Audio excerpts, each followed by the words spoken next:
Coming up tonight, drop calls. The Prime Minister sets the record straight on who's going to own the next cellular company. Cashing in chips, find out what's happening at the casino on the Cable Beach Strip. And worth the wait, the Giants celebrate a gigantic championship. Find out why. The Bahamas tonight. The National Report starts now. Now in HD.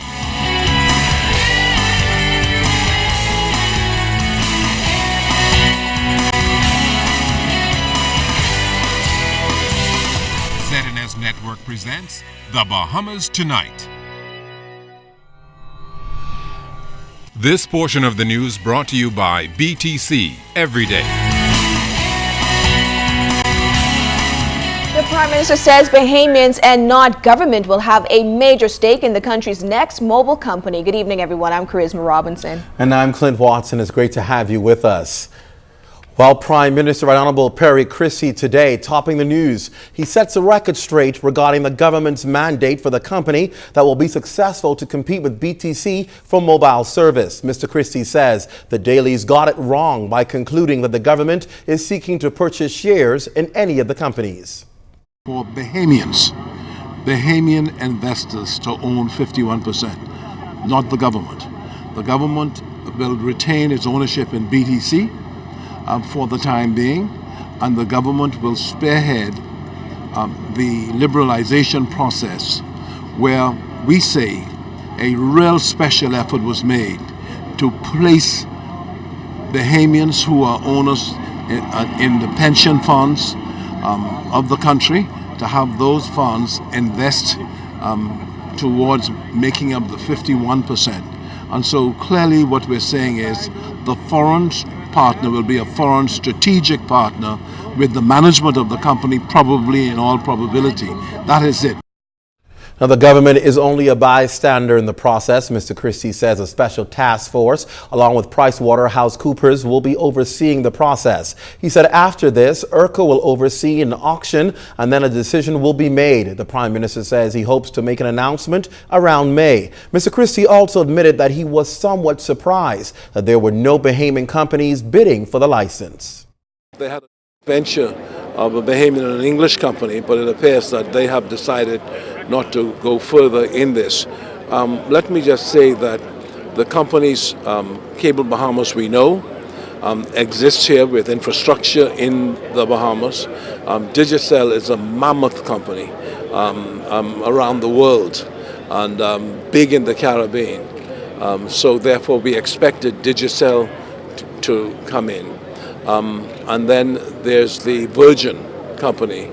And Virgin, we expected from earlier indications that Virgin, which is a British company, would come in. We are told there may be alliances between Virgin and a Bahamian group.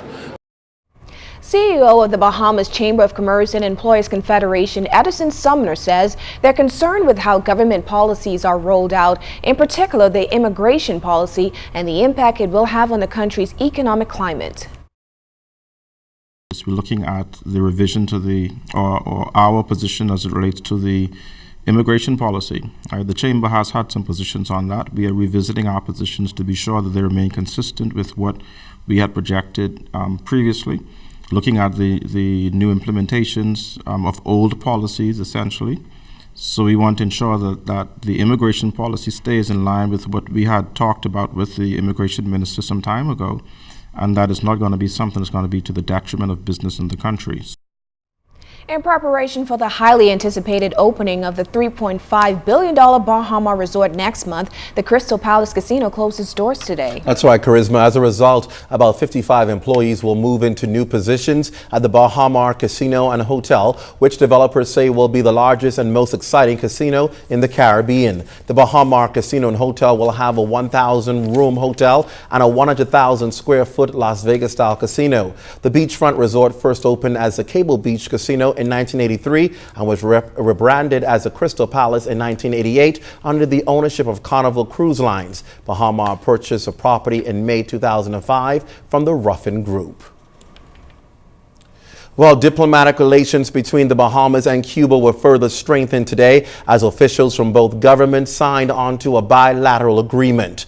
The field sanitary agreement deals specifically with plant and animal health. Minister of Foreign Affairs, the Honorable Fred Mitchell, says in addition to allowing for direct trade and export of agricultural products, the agreement also ensures that the traded goods are free from diseases. Nations are now getting to the point where they see the necessity for expanded trade.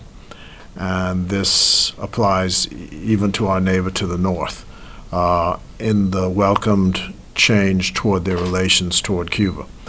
And so on all of those fronts, it seems to me that this is a great accomplishment.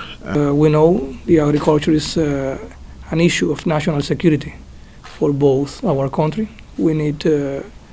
We import a lot of our food, and we need to work together in order to be self-sufficient in terms of food production. The Bahamas ambassador to the Food and Agricultural Organization, who is also BAMSI's president, Godfrey Aeneas, saluted the effort, specifically of the impending benefits to the Bahamas. Cuba is doing a great deal of work in tilapia production. There are many tropical fruits and vegetables, rich varieties that we can utilize in the Bahamas. They have a very strong small ruminants program from which we can benefit to improve our national herd of sheep and goats. And also Cuba produces a substantial number of veterinarians, which we need, and we have spoken to them about getting assistance in that area. Still to come tonight, a huge win for the Giants. You're watching the Bahamas Tonight. This segment of the news is brought to you by Shell Quality Fuels.